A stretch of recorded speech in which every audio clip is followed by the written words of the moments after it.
বৃহস্পতিবার উচ্চ মাধ্যমিক পরীক্ষার ফল প্রকাশ। সকাল 10:30টায় উচ্চ মাধ্যমিক শিক্ষা সংসদ থেকে শুরু হয়েছে আনুষ্ঠানিকভাবে ফল ঘোষণা। সকাল 11টা থেকে ওয়েবসাইট মারফত পরীক্ষার্থীরা জানতে পারছে ফলাফল।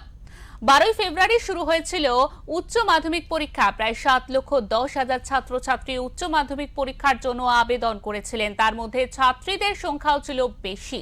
পরীক্ষায় অনুপস্থিত ছিলেন 15,739 জন। সেমিস্টার পদ্ধতি কার্যকর হওয়ার পর আজই প্রথম উচ্চ মাধ্যমিকের ফল প্রকাশ।